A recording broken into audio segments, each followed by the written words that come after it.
Hello बच्चों, let's read the question. What will be the molecular mass of glucose molecule? तो हमें glucose के molecule का molecular mass पूछा गया है.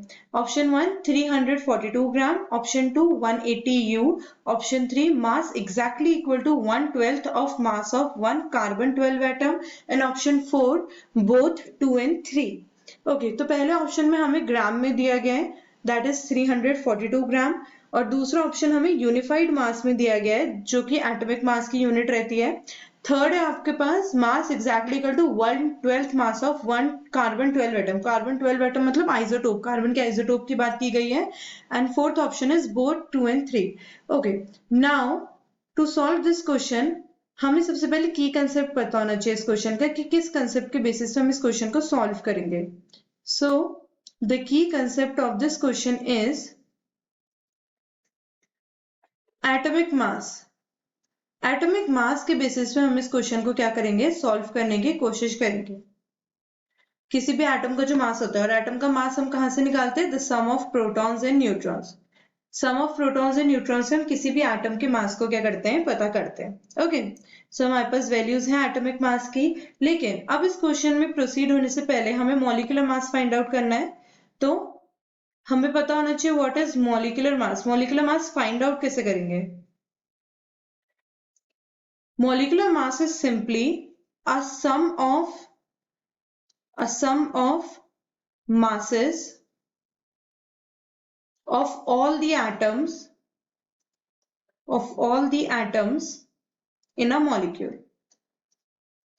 किसी भी एक मॉलिक्यूल जिन भी एटम से मिलके बना है उन सारे एटम्स के मासेस का सम कर देंगे हम. जितने भी मॉलिक्यूल्स मतलब एक मॉलिक्यूल में जितने भी एटम हैं उन सबके मासेस का सम कर देंगे तो हमें क्या मिल जाएगा, फाइनल मॉलिक्यूलर मास मिल जाएगा. A sum of molecules of all the atoms in a molecule, so that is equal to molecular mass. इसका मतलब अगर हमें ग्लूकोज का मॉलिक्यूलर मास पता करना है तो हमें उसके लिए उसका मॉलिक्यूलर फॉर्मूला पता होना चाहिए.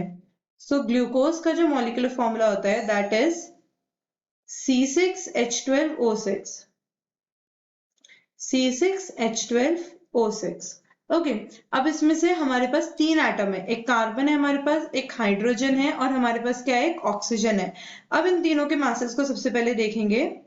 कार्बन का जो मास होता है, यहाँ पे मास लिखेंगे हम लोग, mass of carbon is 12U. Atomic mass क्या होता है, 12U.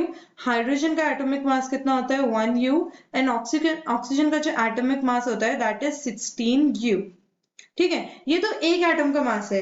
लेकिन ग्लूकोज में कार्बन के कितने एटम है, 6 atom. So it will be 6 into 12. 6 into 12U. So finally it comes out to be 72U. Unified atomic mass. Similarly, for the hydrogen, I am having 12 hydrogen atom. So it will be 12 into 1U. The answer comes out to be the 12 unified atomic mass. And for oxygen, it is 6 atom. Glucose में oxygen के कितने atom होते हैं, 6. तो यहाँ पे आ जाएगा मेरे पास 16 into 6. The answer comes out to be 96U. Sorry, completed 96U. Okay, तो ये हमारे पास क्या आ गए, जितने भी एटम्स हैं उनका टोटल मास आ गया. So the final molecular mass, okay, final molecular mass of glucose, molecular mass of glucose will be 72U, that is of the carbon, 6 carbon, plus 12U, that it is of the 12 hydrogen, plus 96U, that it is of the 6 oxygen.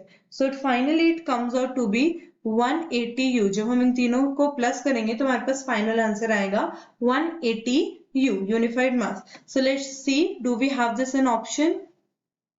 Yes, our second option is 180U, unified atomic mass. Hope you got the concept.